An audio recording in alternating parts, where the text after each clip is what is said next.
Hi besties, for this tutorial I'll be showing you how to make this alternate backless dress with collar. So I saw the style inspiration from Apes Modelers page on Instagram. So if you want to know how I achieve this, do not skip any part of this video. Do not forget to like, share and subscribe to the channel, and on your post notification button so you'll be notified every single time I post a new tutorial. So for this tutorial I used 3 yards of this Ankara fabric, and I have my tape and my scissors. So let's head straight into drafting this thing. Now I folded my fabric into 2, and the width I have here is my bust divided by 4 plus extra 3 inches. That is the width I have on fold here. So this upper part where I have this line is serving as my starting line. So placing my tape on that point, I'm going to come down by my chest line, which is 9 inches.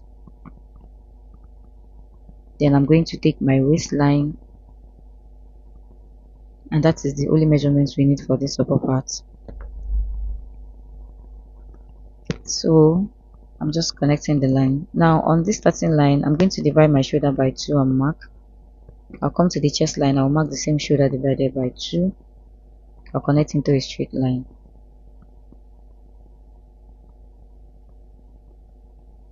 Now for the neck width, I'm making use of a neck width of 3 inches. And I'll come down 1 inch for the back neckline and 3 inches for the front neckline. Then I'll connect the neck depth to the neck width, or let's say the neck width to the neck depth. So I connected the 1 inch, then I'm connecting the front neckline. Now on the armhole side, I'm going to come down 1 inch from my shoulder slope. I'll connect from the neck width to the 1 inch shoulder slope. I'm going to measure what I have there on the armhole. I'll get to the middle of that. On that middle point, I'll come in by half an inch. On the chest line, I'll mark my bust divided by 4. Now I'm going to connect these 3 points together to cover out my armhole. So we're doing a freehand.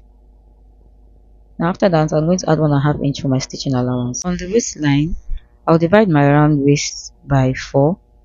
I'll add 1 inch for stitching allowance for that, and I'll add 1.5 inch for stitching allowance. So that is what I marked here. So now I'm going to mark my nipple to the nipple measurement, which is 5 inches. I'll mark the same nipple to nipple measurements all the way up to the chest line like this. Then I'm going to rule that into a straight line. So I'm going to take a dart of half an inch on both sides, and I'll connect it to the chest line the way you see me doing.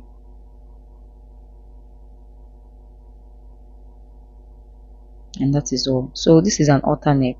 So we're going to connect from the neckline to the armhole, but before I connect, I'll come in from the neckline by half an inch. That is where I'll be connecting. I'm not connecting exactly from the neckline. I came in half an inch from the neckline, and I'll connect from that half an inch to back to the armhole. This is an halter neck.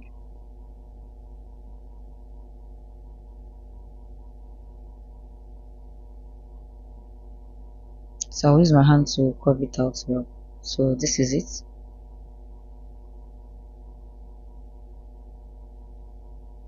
So this center line, I'll mark half an inch on both sides because I'll be adding a dart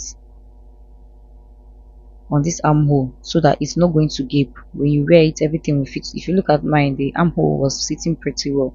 So at this point, I'll add a dart to the armhole. That is why I marked that out. Now I'm going to get the neckline. If you watch, it is a deep neckline. So what I did was I came down half an inch below my chest line. That is where my neckline stopped. So from the 3 inches we already took off, right? I came down more. So from the neckline, from the chest line, I came down half an inch below the chest line. Now on that 3 inches line, I came in by half an inch.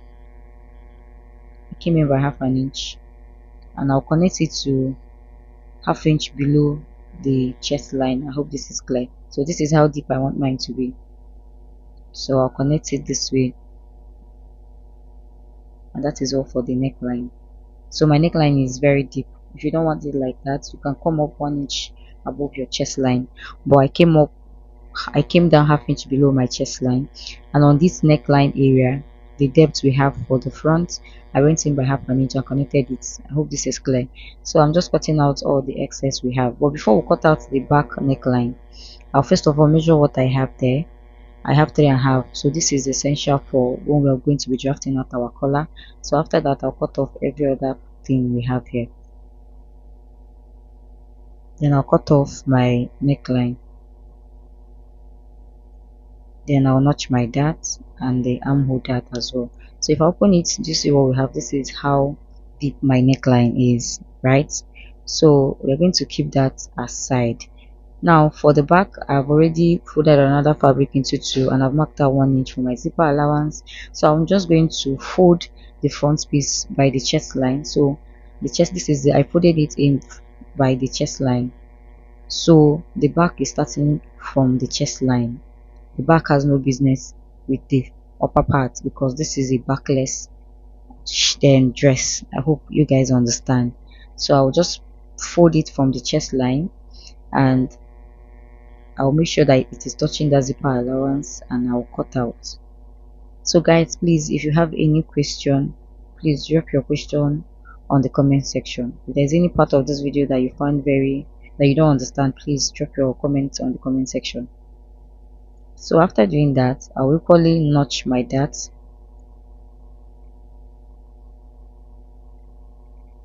I'm going to take out the front piece. Now for the back piece on the zipper allowance, I'll come in by half an inch. I'll connect it back. So this is to help with zipper bulge. Then I'll cut it off. And I'll open up the rest of the zipper allowance. So if I open it up, so I'm going to place them. So I'll open the front piece and I'll place the two back pieces on it. So you guys will see what we have. So this is how it's going to look, right? So I'll go cut out linings and bring it back to show you. So here I'm done cutting out linings for each of the pieces. But to join it, I want to do an inseam joining where the seam will be on the inside. So I'm going to join the I'll join the front pieces together and join the lining together. So I'll take my body measurement and I'm going to stitch them down. So I'll repeat the same thing on the lining and bring it back to show you. So after stitching, this is what the main pieces looks like, and I've equally ironed it, and I repeated the same thing on the lining pieces. Like I said, I'll be doing an inseam finishing. So all I have to do now is to arrange the pieces together so everything is matching up very well. So arrange them right side facing each other. So after that, I'll go stitch this neckline, this keyhole opening. That's the only place I'm stitching. Then I'm going to close the armhole side, then stitch the side. I'll come to this other side, I'll close the armhole side and I'll stitch the side. So I'll do that and bring it back to you. So after stitching it down, this is what I have. I've added my darts to each of the pieces, and for the armhole, like I said, I added my armhole darts. I told you guys in the beginning. So now we're going to get the measurement for the collar. Now for the neckline, that is the shoulder part, I'll measure what I have there. I have 4 inches, so on both sides I have 8 inches. I remember for the back, before we cut out the back neckline, I asked us to measure it, and when I measured mine, I had 3.5, which is 7. So here I've cut my collar and it's on fold. Now if I open it up, so it's on fold, the width I have here on fold is 3 inches. So I'll fold it into 2 like this. Now remember, for the front collar I had 8, for the back I had 7, so total is 15 inches. So instead of marking 7.5, I'm going to add half inch for stitching allowance. So I'm marking out 8 inches here. See, I marked 8 inches. Then at the hem of that 8 inches, I'm just going to curve it a little in like this. Then I'm going to trim it out.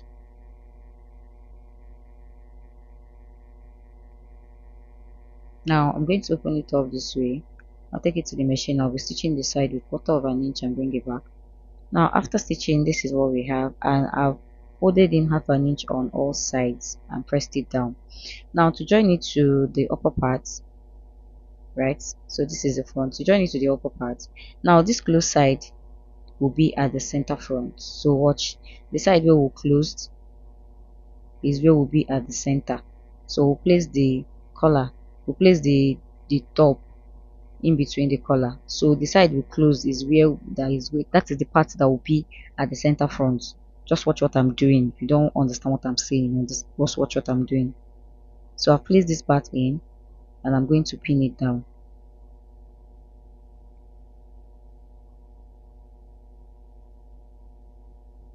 So this is it. So this closed part will be at the center front.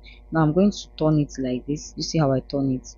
Now I'll turn this one to the wrong side so that the center of the neckline will be at this closed edge of the collar. I hope you guys understand what I'm saying. So I'll place it in between. So I'm salvaging it in between. Then after arranging it properly, I'll use my pins to hold it down. So for this part, please, you're going to have patience because it took me a little while to actually figure it out, but I actually did. So it's doable. Now when you turn it out, this is how it's going to look. So do you see how it's looking as if I've already stitched it down? Are you guys seeing it? So if you do it properly, it's going to come out like this. So I'm going to go top stitch it all around and I'll bring it back to show you what I have. Now after top stitching all around and I've ironed in my collar, so now are you guys seeing it? So now is to get the lower part. Now for the lower part, this is the fabric I'm using. I have about 2 yards. Now for the length that I'm using, so I want my dress to be 36 inches. So for the upper part I have 16 inches already, so what I need for the lower part is 20 inches, but I have 23 inches here. So if you watch the video very well, it's like a little bubble skirt, right? It's like a bubble skirt. So what I did was I cut out another fabric that is the same length with it, but the width of this one is 20 inches. The width of this one is 20 inches. So the first one is 3 inches bigger than this one because I want it to have a little bubble effect at the end. So what I do, you see the 3 inches here? So I have this one is 3 inches longer than the second one. This second one is my actual measurement that I'm supposed to use to complete this dress. So what I'm going to do is I'm going to measure it at the hem, then I'll stitch with half an inch. So after stitching with half an inch, this is what I have, and I've actually merged them up. So this is the down part where it's going to have the bubble effect. I hope you guys understand this thing. So what I'm going to do now is I'll get the upper parts and I'll place it on it this way. I'll go gather it round this upper part. So I'll gather all this fabric around it and I'll bring it back to show you what I have. So after gathering, so this is it. So you see the down part has a little effect. So after that I'll fold it into two like this and I'll arrange it properly. So I'll get my zipper, then I'll go attach my zip. So after attaching my zip, so do you see the little bubble I have? So after attaching my zip, this is what everything looks like. So thank you guys so much for watching up to this point. Do not forget to like, share and subscribe to the channel, and if you have any question, please drop your question on the comment section. I'll respond to each and every one of them. So thank you guys so much. I'll see you on my next video. Bye.